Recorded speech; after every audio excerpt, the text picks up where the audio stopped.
Hello everyone, কেমন আছো তোমরা সকলেই? আশা করি তোমরা সকলে ভালো আছো। আজকে একটা নতুন ব্লগে সকলকে স্বাগত জানাই। এখন বাজে সকাল 6টা। আমি গরম গরম চায়ের কাপ হাতে নিয়ে বারান্দায় এসে দাঁড়িয়েছি সমুদ্রের সৌন্দর্য উপভোগ করার জন্য। কোলাহলহীন এই সকালটা বেশ সুন্দর। সকাল 7টার মধ্যে মাম্পু উঠে গিয়ে ওর ব্রেকফাস্টটাও কমপ্লিট করে নিয়েছে। আমার আর আদিত্যর সঙ্গে ও এখন বেরিয়ে পড়েছে রিসর্টটা ঘোরার জন্য। এখন যে পরিমাণ রোদ উঠে গেছে যেন সকাল 7:30 না মনে হচ্ছে এখন 10টা বেজে গেছে। সুইমিং পুলে দেখলাম বাচ্চারা চান করতেও নেমে পড়েছে। মাম্পুকে নিয়ে এলাম স্লিপ চড়ানোর জন্য। যখন থেকে এসেছে ওই স্লিপে ওঠার জন্য খুব বায়না করছিল। ফার্স্ট টাইম স্লিপে ওঠার ফলে মাম্পু দেখলাম স্লিপে করে নিচে নামতে একটু ভয়ই পাচ্ছিল। কিছুক্ষণ স্লিপ চড়ার পর আমরা চললাম সমুদ্রের দিকে। এখন এত সকালবেলাও মানুষজন চান করতে নেমে গেছে, কিন্তু মোটামুটিভাবেই সমুদ্রের বৃষ্টিটা ছিল ফাঁকা এত সকাল বলে। সমুদ্রের জলে পা ভেজাবো বলে সমুদ্রের দিকে এগিয়ে চললাম। আজকে সকালে দেখলাম সমুদ্রটা বেশ এগিয়ে এসেছে। সমুদ্রের পাড় দিয়ে জলের মধ্যে দিয়ে এগিয়ে চলতে বেশ ভালো লাগছিল। সমুদ্রের পাড় দিয়ে আমি আর আদিত্য মাম্পুকে নিয়ে কিছুক্ষণ হাঁটলাম। ভালো লাগছে আজকের সকালটা। সকাল 8:30টার মধ্যে আমরা চলে এলাম ব্রেকফাস্ট রুমে। লাঞ্চ, ডিনার, স্ন্যাক্স রুমে পাঠানো হলেও ব্রেকফাস্টটা ছিল বাফেট। গোল আকৃতির এই ব্রেকফাস্ট রুমটা ছিমছাম হলেও দেখতে ছিল বেশ সুন্দর। খুব সুন্দরভাবে ব্রেকফাস্ট রুমটা ডিজাইন করা হয়েছে। এখানে এই ট্রিয়ের ডিজাইনটা সবার যেন নজর কাটছে। আমরা 8:30টার মধ্যে ব্রেকফাস্ট রুমে আসলেও ওনাদের এখনও ব্রেকফাস্টটা পুরোপুরি রেডি হয়নি, তাই আমাদের কিছুক্ষণ অপেক্ষা করতে হয়েছিল। ব্রেকফাস্ট শুরু হয়ে গেছে। আমরা আমাদের ব্রেকফাস্টটা চলো কালেক্ট করে নিই। আজকের মেনুতে ছিল লুচি, ঘুগনি, সুজি, ডিম সেদ্ধ আর ম্যাগি, সঙ্গে টি, কফি আর জুসেরও ব্যবস্থা ছিল। ব্রেকফাস্টের পর আমরা এলাম রিসেপশন রুমে। রিসেপশন রুমটা ছিল বেশ সুন্দর। মাম্পু তো এখানে খেলা করতে ব্যস্ত। লাগেজ গুছিয়ে আমরা বেরিয়ে পড়লাম দীঘার জগন্নাথ ধাম দেখার উদ্দেশ্যে, যে কারণে আজকে আমাদের মন্দারমণিতে আসা। এখান থেকে ডাইরেক্ট দীঘার জগন্নাথ ধাম দেখে আমরা কলকাতায় ফিরব। মন্দারমণিকে বাই বাই বলে দিয়ে আমরা রওনা দিয়ে দিলাম দীঘার উদ্দেশ্যে। এখন বাজে সকাল 9:30, আর এখান থেকে দীঘার জগন্নাথ মন্দিরে যেতে সময় লাগবে 1 ঘন্টা। 10:30টার মধ্যে আশা করি জগন্নাথ মন্দিরে আমরা পৌঁছে যাব। বাড়িতে যেতে যেতে মাম্পু আমার কোলে ঘুমিয়ে পড়েছিল। মন্দারমণি থেকে দীঘায় যাবার পথটা ছিল বেশ সুন্দর। যেদিকে চোখ যাচ্ছে না কেন খুব সুন্দর প্রাকৃতিক দৃশ্য আমরা দেখতে পাচ্ছিলাম। যদি 1 দিন বা 2 দিনের ছুটি কাটাতে চাই, আমার মনে হয় বেস্ট ডেস্টিনেশন এই মন্দারমণি। আমরা মন্দারমণি থেকে তাজপুর, শঙ্করপুর হয়ে নিউ দীঘায় ঢুকব। দীঘার জগন্নাথ মন্দিরটি নিউ দীঘায় অবস্থিত। সমুদ্রের সুন্দর দৃশ্য দেখতে দেখতে যাব বলে আমরা আজকে মেরিন ড্রাইভের রাস্তাটা ধরে এগিয়ে চলেছি। মেরিন ড্রাইভের রাস্তাটা বেশ ভালো, আর সামনেই এত সুন্দর সমুদ্রের দর্শন পাওয়া যায় যে মন জুড়িয়ে যায়। আমরা আছি এখন শঙ্করপুরে, আর শঙ্করপুরের বীচটাও বেশ সুন্দর। কেউ যদি শঙ্করপুরে এসে স্টে করতে চান, এই জায়গাটাও বেশ সুন্দর। এখানে প্রচুর রিসর্টও আছে। যতই দীঘার দিকে অগ্রসর হচ্ছি ততই যেন মনে হচ্ছে কখন জগন্নাথ দেবকে দেখতে পাবো, কখন জগন্নাথ মন্দিরে পৌঁছাবো।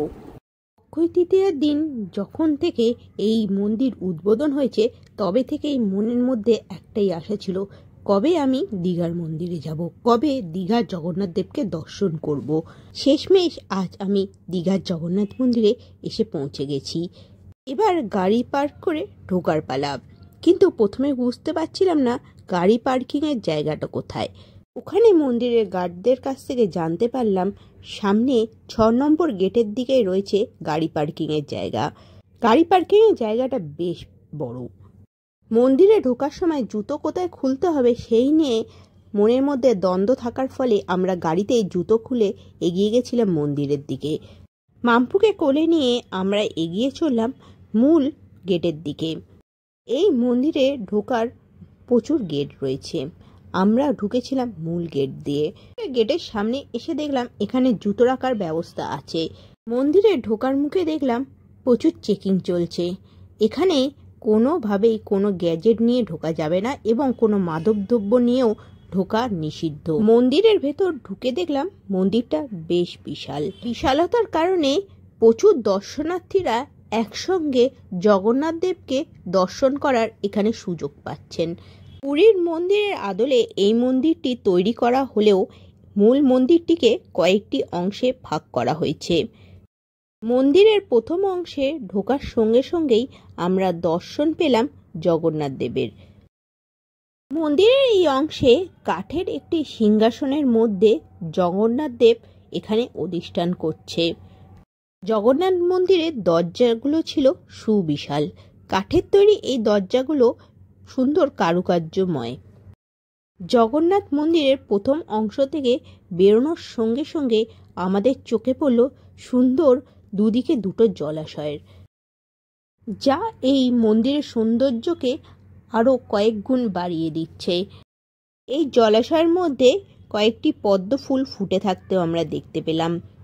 বিভিন্ন রঙের এই পদ্ম ফুলগুলোকে দেখতে ভীষণ সুন্দর লাগছিল।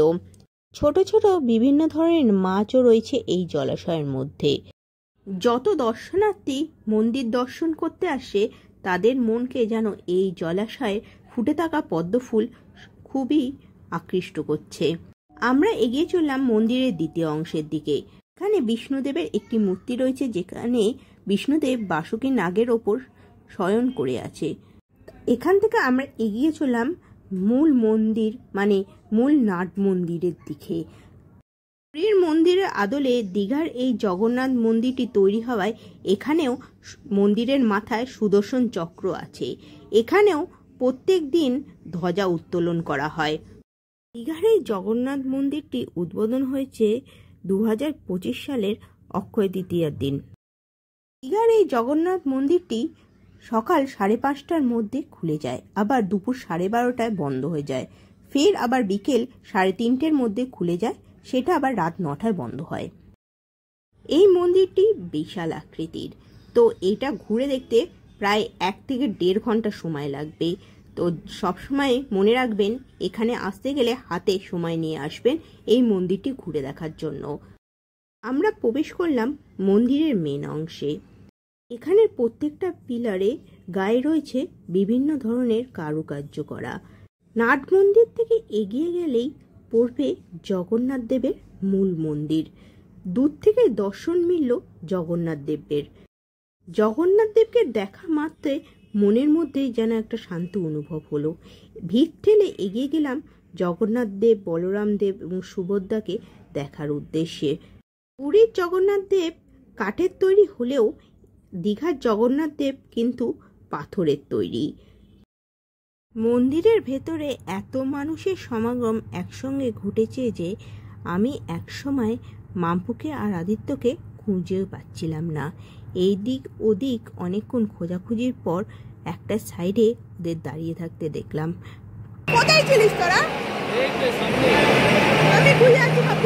দীঘাতে আসার আগে শুনেছিলাম পুরীতে যেমন প্রসাদ রূপে খাজা পাওয়া যায়, তেমন দীঘাতে নাকি প্রসাদ রূপে গজা পাওয়া যায়।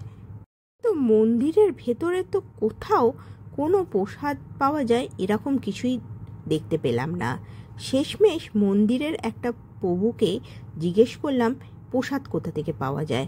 ওনার থেকে জানতে পারলাম ভেতরে নাকি কোনোভাবেই কোনো প্রসাদ পাওয়া যায় না। যদি বাইরে থেকে কোনো ভক্ত প্রসাদ কিনে আনেন তাহলে ওনারা জগন্নাথ দেবের কাছে পুজো করিয়ে দেন। আমরা তো এই বিষয়ে জানতামই না, সেই জন্য কোনো প্রসাদ কিনে আনা বাইরে থেকে হয়ে ওঠেনি। বেরোনোর সময় ঠিক করলাম পরের বারে যখন মন্দিরে আসবো তখন প্রসাদ কিনে নিয়েই আসবো। মন্দিরটা ঘুরে দেখতে দেখতে আমাদের প্রায় 1.5 থেকে 2 ঘন্টা সময় লেগে গেছিল। মন্দিরটা বেশ বড় আর বেশ সুন্দর।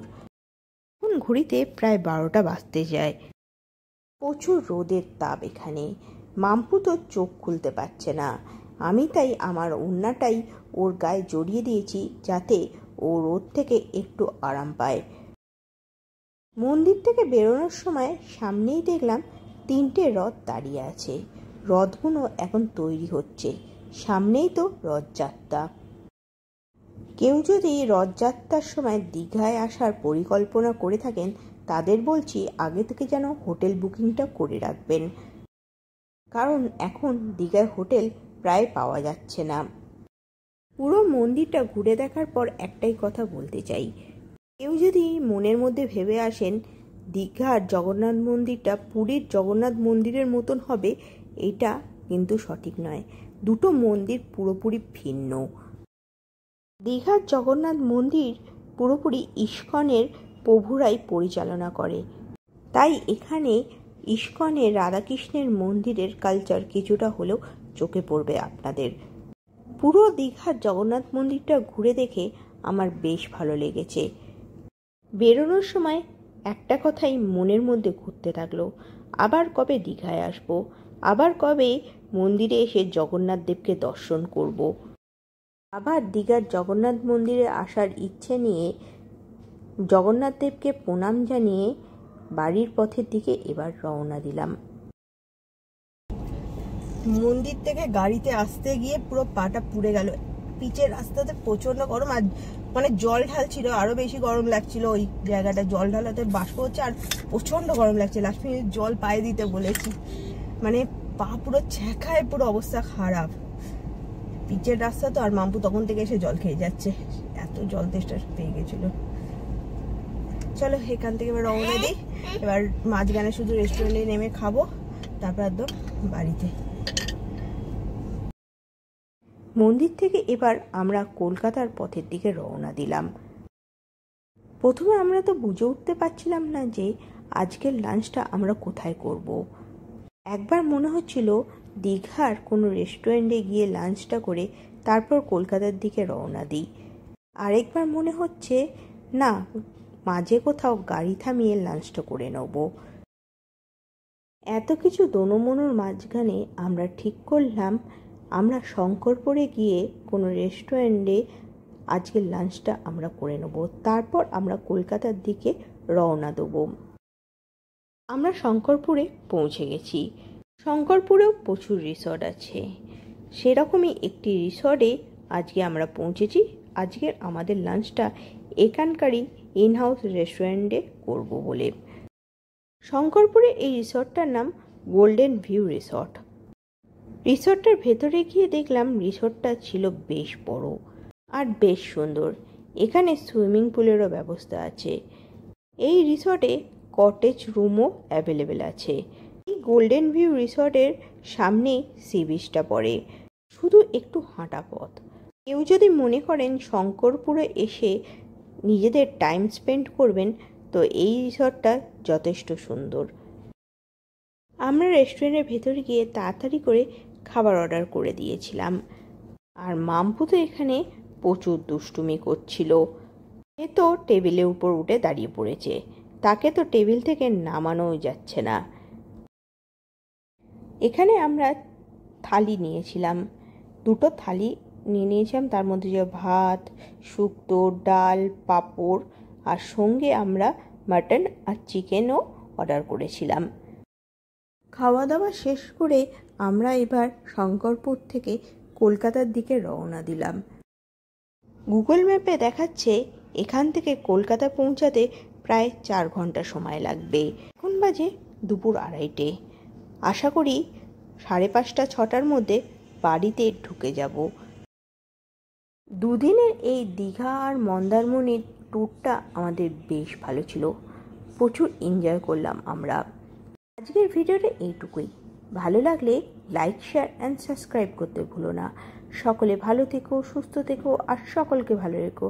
Tata, by.